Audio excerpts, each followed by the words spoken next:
Olá pessoal, tudo bem? Eu sou Sami Costa e sejam bem-vindos ao nosso canal Girl Power. Hoje nós vamos falar sobre autoconhecimento e nós temos uma convidada muito especial, Carla Costa. Vamos começar com a entrevista. O que são os valores, né? Os valores são colocados na nossa infância como uma forma de orientar a gente durante a nossa infância até quando a gente é adulta. Quando a gente faz essa análise do que são os valores não deixam de ser crenças limitantes. Eles são importantes, né, para que a gente possa seguir a nossa vida, mas eles nos colocam numa zona de conforto. E as crenças limitantes não deixam de ser sabotadores. Então, são sabotadores da responsabilidade, do reconhecimento, liberdade, honestidade, segurança, que você pode falar de segurança financeira, uma infinidade de coisas. E o que acontece quando você vive com base nesses sabotadores? Você passa a viver num mundo limitado. Você deixa de fazer coisas que poderiam atrair novas áreas na sua vida, mas porque você está com medo da questão financeira, você está com, né, o seu sabotador te coloca em xeque a questão do seu reconhecimento, você vai ser reconhecida quando você fizer isso, o seu senso de responsabilidade. Então existem várias coisas que você deixa de seguir a sua reta, né, o seu rumo na sua vida, aí você dá uma curva de 90 graus porque você tá ali em xeque com sua responsabilidade, né, a sua liberdade. Então não, peraí, então vamos virar pra cá e depois a gente continua. E quanta coisa que você deixou de viver porque você não seguiu nessa linha aqui? Quanta coisa você deixou de experienciar porque o seu medo, né, que é o seu sabotador aparecendo ali, falou pra você, opa, Carla, para aqui, vira aqui pra direita, porque aqui você não vai ser reconhecida, o seu senso de responsabilidade vai estar em xeque. Então vamos aqui, ó, para a direita e segue o rumo por aqui. De novo, esses sensos de valores são importantes, né? A gente precisa deles, mas somos nós, como seres adultos, para fazer essa análise. Como é que eu consigo superar essa característica, né? Essa minha personalidade. Como é que eu faço para melhorar, para ser uma pessoa melhor e continuar seguindo o meu caminho nessa linha aqui que eu quero, não ficar mudando de rumo para cá, para lá, para eu evitar de lidar com esses medos, né? E sair da minha zona de conforto. Você sabe que isso que você tá falando tem muito a ver com um vídeo do canal que tá mais focado para a parte de carreira, que é justamente saia da sua zona de conforto, que você determina aonde é a sua quadra com os seus limitadores. E daí você fica jogando sempre ali dentro, daquela área que você conhece, que pra você tá tudo ok, mas você esquece que você precisa ir além, você precisa conhecer o desconhecido, né? Você precisa entender que tem coisas ali fora que tá tudo bem você correr atrás e vai te fazer bem na sua carreira. Então é muito interessante que nesse vídeo que eu coloquei aí, eu falo justamente de você sempre jogar no limite, entender o que tá ali no limite, mas você entender que o limite, quem tá colocando é você. Você precisa fazer uma jogada um pouquinho além, porque pode ser que ali não seja o limite, porque o limite você que tá pensando que é, mas pode ser que se você jogar uma jogada um pouquinho mais longe, a quadra ainda tá dentro. Então é sempre muito importante você entender que os seus limites, você que tá colocando, não é o limite do mundo. O limite do mundo é muito mais abrangente e você pode conquistar muito mais coisas se você sair dessa área de conforto. Eu posso até te dar um exemplo do que eu passei essa semana. Essa semana pra mim foi bem complicada. A primeira semana do ano de 2022 e eu já passei por uma semana bem difícil. Porque os meus valores estavam em xeque. Porque os meus valores de responsabilidade. O que aconteceu?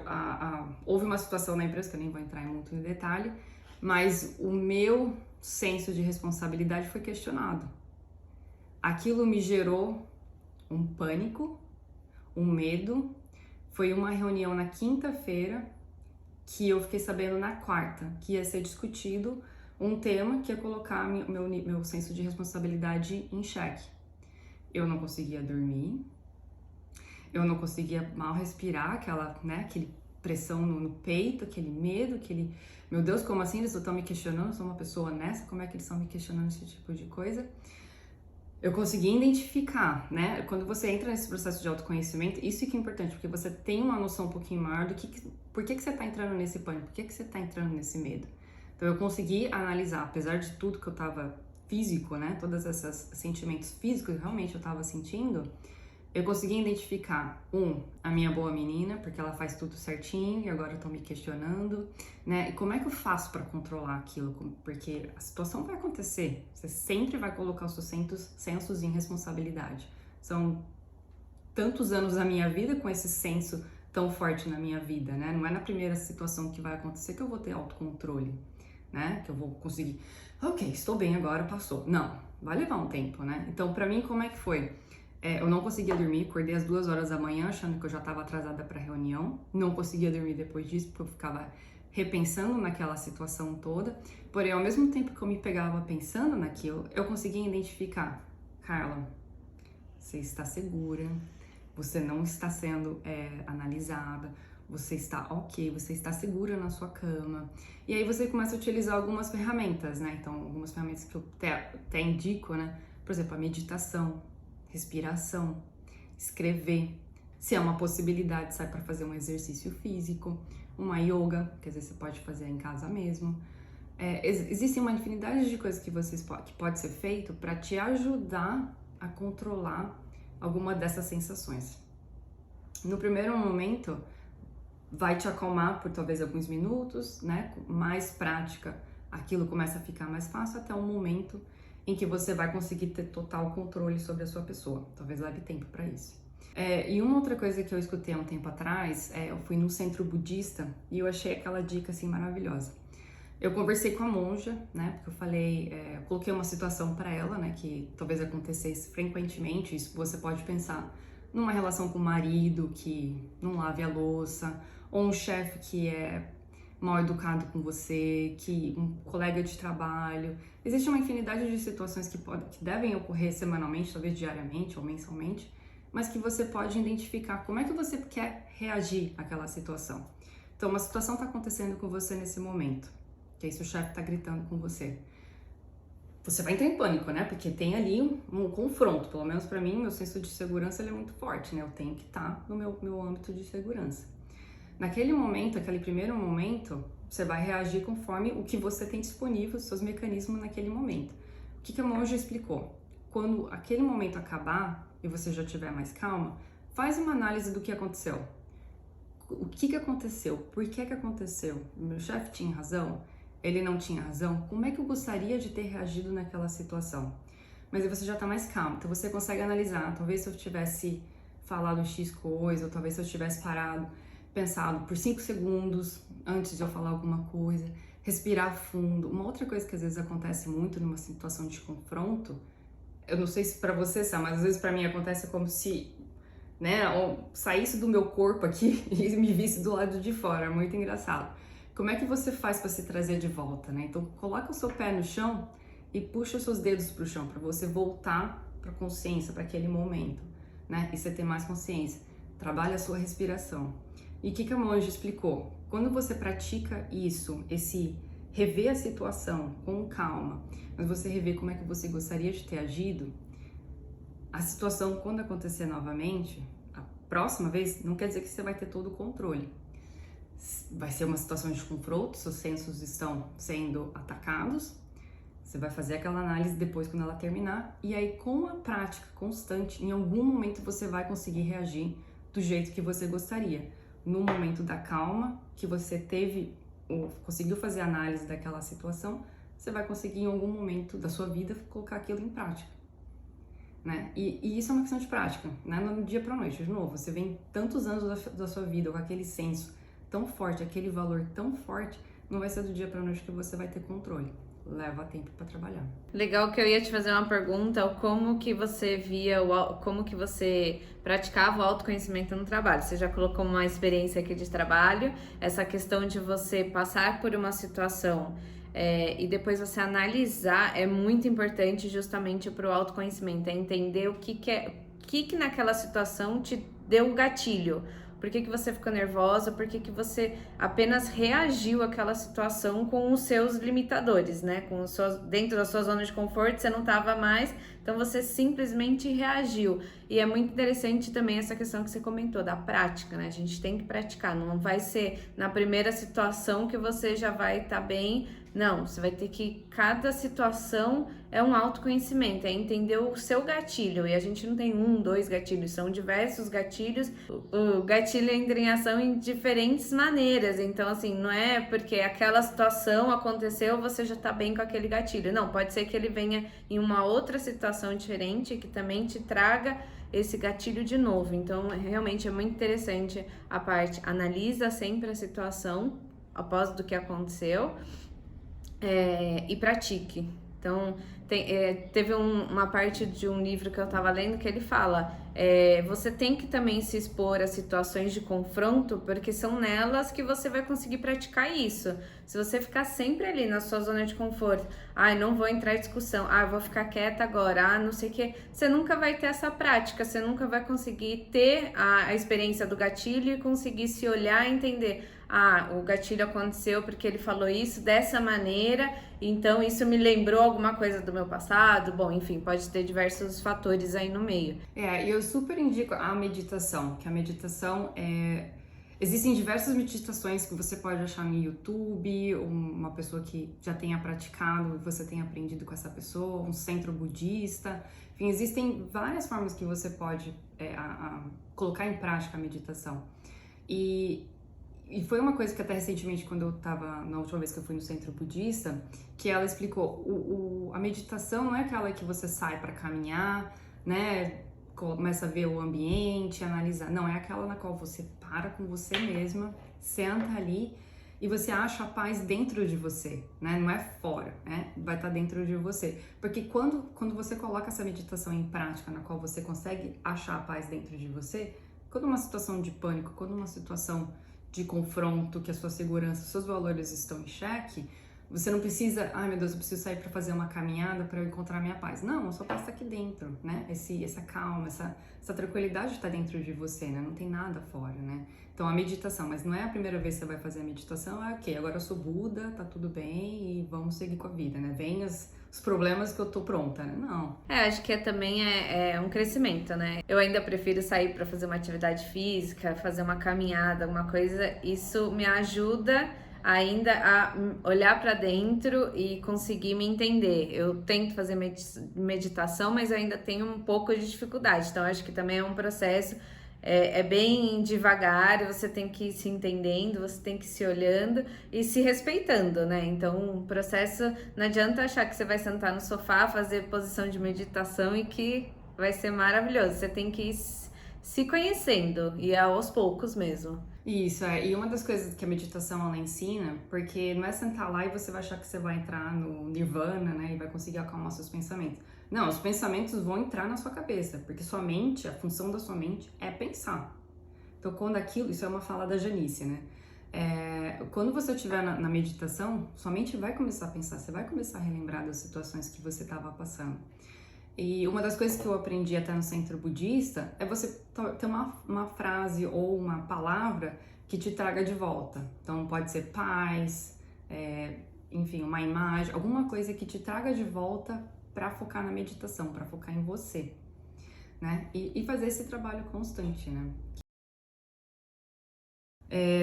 Sobre essa questão dos valores que vêm da nossa família, que eu gostaria também de dizer talvez você fazer uma análise sobre a sua família, né? Então, fazer a sua árvore genealógica. Parece bobeira, mas você consegue identificar na sua família, então, os seus avós, quais eram os valores que eram tão fortes na família, né? Dos seus avós, dos seus bisavós, o que eles trouxeram? Vieram de outros países, deixaram, né, as suas casas para trás durante alguma guerra, vieram para o Brasil, ou cresceram no interior, tiveram uma infância muito difícil. Então aquilo tudo é uma carga, né, que vem sendo transferida de família para família. Uma coisa que eu já escutei, eu acho que foi pela Janice ou pelo Ricardo, nós não somos um livro à parte, a gente é um capítulo de um livro que já vem sendo escrito há muitos anos, né? Então você começar um livro no meio do livro para frente não vai fazer sentido, porque tem toda uma história para trás. Aquilo tudo são seus valores, aquilo tudo vem sendo carregado através dos seus pais, dos seus avós, dos seus bisavós. Todos eles vêm trazendo um pouquinho de cada um. E uma coisa que eu achei interessante, né, por exemplo, esses valores, como eles são passados de um para o outro, Os seus pais não vão conseguir passar para você um valor que eles não tenham, que eles não saibam da existência. Né? A mesma coisa que eu falar para você, fala uma sentença inteira em árabe. Você não sabe, porque você não foi ensinado. Seus pais não vão saber como dizer para você, olha, Carla, você precisa controlar os seus sentimentos por conta disso, disso, disso, disso. Eles não sabem, é falta de conhecimento. Então, a culpa não é dos nossos pais. Isso é uma fala até de um livro, Os 4 Compromissos. Muito legal esse livro, eu também super indico ele. O que ele fala? Nós somos vítima de uma vítima, que foi vítima de uma outra vítima, que foi vítima de uma outra vítima. Então, não é culpa de ninguém. Mas nós, como seres adultos, nós temos a obrigação de agora identificar quais são esses valores, o que eu quero pra mim, o que faz sentido eu continuar. De novo, siga com terapeuta, siga com psicólogo, porque um profissional vai te ajudar a seguir no caminho correto. E faz essa análise, o que eu quero pra minha vida, o que faz sentido, né? E continua o seu processo, pra você não ficar de novo virando de uma curva pra outra, né? Pra você tentar chegar nos seus objetivos na sua vida. É quase como uma carga genética, né? Que você tem que... Se você não nasceu a partir daqui, não tem nada pra trás. Se você tem uma doença que vem de família, você tem que olhar, assim, como se a sua família, todo mundo faleceu depois dos 120 anos, você sabe que vai ser uma coisa boa, né? Viver mais de 100 anos, a probabilidade é grande. Então, realmente, esse olhar pra trás, tentar entender a história toda da sua família, vai te ajudar a trazer o conhecimento, a facilidade de entender o porquê que você tem esses sentimentos, né? O porquê que você tem os gatilhos, porque deve ter gerado por algum motivo que pode não ter sido dos seus pais, deve ter sido dos seus avós, seus bisavós, que foram passando de geração para geração, assim como a gente tem a parte genética aí. Exato, E fazer esse investimento, né? Você investir num psicólogo, num terapeuta, ou até numa formação, num estudo, investir seu tempo lendo livros sobre o assunto, não é perca de tempo, né? Você está investindo em você mesma, né? É um processo de evolução moral, emocional, espiritual, o que vocês quiserem chamar, é um autoconhecimento, né? E a partir do momento que você começa a identificar esses valores, você vai perceber que novos valores vão entrando ali, ó. E você continua trabalhando, que é um processo sempre de evolução, sempre de crescimento, né? E lembrando sempre que a zona de conforto, ela é importante. Em alguns momentos a gente precisa parar, né? Pra ficar naquela zona de conforto por um períodozinho. É o período que você para, faz uma análise da sua vida, onde que eu quero continuar indo, onde que eu não quero, o que faz sentido, o que não faz. E aí você continua nesse processo de evolução, sabe? Aquele... ok, agora vai, continua. E continua o seu progresso. Tem uma coisa boa que eu vejo da pandemia, que essa questão do psicólogo, de busca de terapeutas e psicólogos, ficou muito mais forte. Eu acho que perdeu um pouco daquele tabu, daquele preconceito que existia de você procurar um psicólogo, até psiquiatra, muita gente precisou. Existe ainda muito tabu em relação ao psiquiatra. Eu já fui em psiquiatra, eu vou em psicóloga e, bom, até agora eu não virei nenhum bicho e não sou nenhuma louca que precisa sair trancada aí na rua. Mas eu vi que a pandemia realmente ajudou essa questão de você começar a se olhar mais para dentro, conseguir entender que você tá tudo bem sentir medo, o importante é você entender o porquê que aquele medo existe. Não é que vai deixar de existir esse medo, mas você vai conseguir controlar, você vai conseguir se respirar e falar, não, tá tudo bem, esse medo é por conta disso, vou seguir em frente. E eu entendo também que tem muitas pessoas que talvez a questão financeira seja um problema, você pagar um terapeuta, um psicólogo, porque eu sei que custa dinheiro, né? As coisas não são de graça. Não sei se existe alguma forma de você seguir com um psicólogo, um terapeuta de alguma forma gratuita, fazer o acompanhamento, porque a questão financeira é um problema, eu entendo isso. Mas se uma pessoa está tendo acesso a esse vídeo nesse momento, a pessoa tem uma forma de acessar a internet. Existe conteúdo, existe muito conteúdo que muitos terapeutas, psicólogos, super bem graduados, têm colocado aí disponíveis, né? Existem filósofos também, você tem aí o Cortella, que tem muito conhecimento, né? O Leandro Carnal, existe muito conhecimento aí disponível, gratuito na internet. Então, se uma pessoa está tendo acesso a esse conteúdo no momento, que tem acesso à internet, coisa que vai te ajudar a evoluir, né? E ir em busca desse processo de evolução, né? Pessoal, continuamos na semana que vem com a entrevista. Um beijo, até semana que vem.